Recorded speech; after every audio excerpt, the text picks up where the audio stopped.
Sveiki, čia Gintarė iš Tavo sveikata LT ir šiandien noriu Jums papasakoti apie mokslinį tyrimą 24 metų pabaigos, tai labai naujas tyrimas, apie Viduržemio jūros dietą ir jos ryšį su nerimu bei depresija, kai yra nutukę žmonės. Tai taip, minėjau, 24 metų tyrimas. Įdedu, matysit nuorodas, kur tas tyrimas, galite ir straipsnį skaityti mūsų puslapį, jeigu yra patogiau negu video žiūrėti, galite ir tą, jeigu norit pasidalinti su draugais ar ne, galite irgi. Tai realiai, taip, papasakosiu ir kas ta Viduržemio dieta, nes turbūt nutokėt, kad gerai, jinai čia bus atskleista ir aprašyta. Tai realiai tyrimo išvados, kaip vyko tyrimas. Tai buvo paimti beveik 5000 žmonių, kurie turi nutukimą, daugiau nei 60% moterų, vidutinis amžius apie 50, tai jau vyresnio amžiaus žmonės. Ir realiai ką jie darė, kad jie vertino, kaip jie laikosi tos Viduržemio dietos pagal tam tikrus punktavimus, tai aš juos čia dabar nesigilinsiu, bet realiai yra taip įvertinimo sistema, kiek labai žmogus laikosi ir atitinka Viduržemio dietą, ar ne, ir pagal tai vertino jų ir įvairius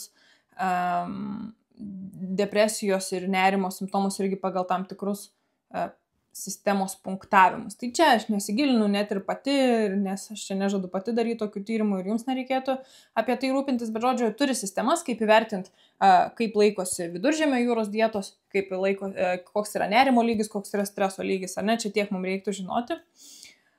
Tai ten klausimyno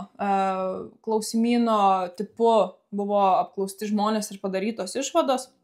Realiai, kokios yra išvados ir rekomendacijos. Tai, kad kiekvienas papildomas Viduržemio jūros dietos balas sumažino nerimo ir depresijos simptomų intensyvumą bei riziką vidutiniškai 7%. Tai, jeigu taip žmogiškai kalbant, yra pakankamai sunku įsivaizduoti, tai čia man labai tai depresijai padės, mažai padės depresijai, ar jeigu patiriu stresą ir taip toliau, bet, čia tiesiog reikėtų pasimti savo, tai yra, kad Viduržemio dieta padeda, jeigu turite stresą, jeigu turite nerimą, o būkim biedni, bet teisingi, visi mes turim streso, visi mes turim nerimo, tai jau geriau ir laikytis tos Viduržemio jūros dietos arba kiek labiau jos principų inkorporuoti į savo mitybą, nes nežinau, ar patys esat pastebėję, bet aš tikrai nekartą dariau eksperimentus su savim, su savo aplinka, kad pavyzdžiui, kai pavalgai kažkokių tai labai perdirbtų maisto produktų arba saldumynų, arba ten, nežinau, per kalėdas ar ne, prisivalgai žymiai per daug, tai ko organizmui tikrai nereikia, tai nuotaikos nėra pačios geriausios. Čia neskaitant, jeigu alkoholio nevartojat ar ne, bet labai dažnai esu pastebėjus, kad jeigu prisivalgau kažkokių saldumynų, tai už labai neilgo laiko tarpo būsiu irzli, bus kažkokie konfliktai, o kai saldumynų nevalgau, tai to ir nėra. Tai čia su tuo mano asmeniniu požiūriu susiję, bet žodžiu apie tyrimą, ne? Tai 7% vienas punktas sumažina stresą, nerimą, tai realiai išvada tokia, kad padeda. Tai jeigu taip grubiai kalbant, tai reiktų įtraukti į savo mitybą daugiau daržovių, alyvuogių aliejaus, riešutų, vaisių ir žuvies. Bet jeigu kalbant apskritai apie Viduržemio dietą, tai Graikijoje, Italijoje, Ispanijoje, kaip žmonės maitinosi prieš gerą 50 metų, prieš gerą 100-metį, nes tikrai gyvenu Ispanijoje ir žinokit, čia tos Viduržemio dietos tikrai nebėra 100%. Tai bet žodžiu, kas būdavo truputėlį anksčiau, aplink Viduržemio jūros šalis, kaip žmonės valgydavo, tai ir apskritai tai yra laikoma viena geriausių dietų, viena geriausių mitybos įpročių pasaulyje ir siejama su tikrai mažesniu ir mirtingumu ir mažesniu lėtinių ligų rizika ir nieko čia kažko labai tokio ekstremalaus, aš sakyčiau, nes realiai principai yra kokie, kad daržovės, vaisiai, ankštiniai produktai, riešutai, grūdai yra mitybos pagrindas. Aišku, visada geriau juos rinktis organiškus, ekologiškus, be pesticidų. Alyvuogių aliejaus labai dideliais kiekiais yra vartojama, bet vėl tas alyvuogių aliejus turi būti kokybiškas. Žuvis ir jūros gėrybės labai mėgstamos yra. Tai realiai, ką tai atperka, kad yra mažiau naudojama raudonos mėsos, ne, ką mes gal Lietuvoje labiau esam pratę naudoti. Pieno produktai vartojami saikingai, daugiausiai jogurtas, sūris.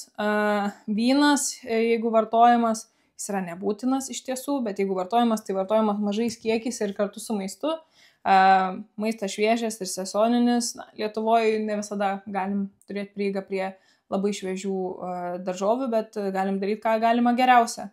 Bet šiaip čia tokie produktų kategorijos, ką aš šneku apie Viduržemio jūros dietą, bet apskritai yra tam tikri principai, ko yra vengiama arba vartojama minimaliai.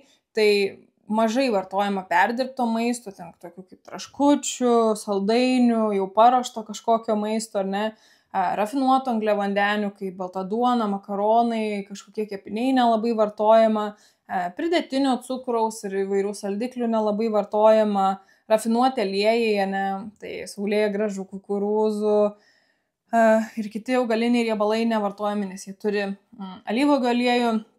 Perdirbtos mėsos vengiama, dešrelės, kumpiai, šoninės, dešros, sunkus riebalai, kaip margarinas, nelabai vartojama. Ir kaip ir minėjau, raudonos mėsos yra vartojama, bet ne tiek daug, labiau yra fokusuojamasi į žuvį. Bet šiaip, jeigu taip, mano asmeninė nuomonė, visi šitie dalykai yra geri, tinkami, juos galėtume tikrai visi į juos labiau atsižvelgti, bet kas labai svarbu yra apskritai Viduržemio aplink tų šiltų kraštų žmonių valgymo įpročiuose, kad jie valgo ilgai. Pas juos nėra, kad jie pavalgo 10-20 minučių ir išeina, pavyzdžiui, iš restorano ar kavinės. Ne, jie valgo ilgai, jie bendrauja, jie mėgaujasi maistu. Vakarienės, pavyzdžiui, tikrai yra šeimos vakarienės, draugų vakarienės. Jie gali praleisti 2-3 valandas vakarieniaudami. Ir ne tai, kad pavalgiau ir tada šneku, ne, valgydami, po truputį, po nedaug. Kur to tarpu mes Lietuvoje, būkim vėl bėdni, bet teisingi, labai greitai sukemšam maistą, neturim laiko, lekiam kažkur, skubam, ten mašinoje užkanam, suvalgom, 10-15 minučių maks, ar ne, ir mes jau viskas, mes jau pavalgę. Ir manau, tas turi labai labai didelę įtaką, kas liečia apskritai mūsų organizmą. Tiek žinių.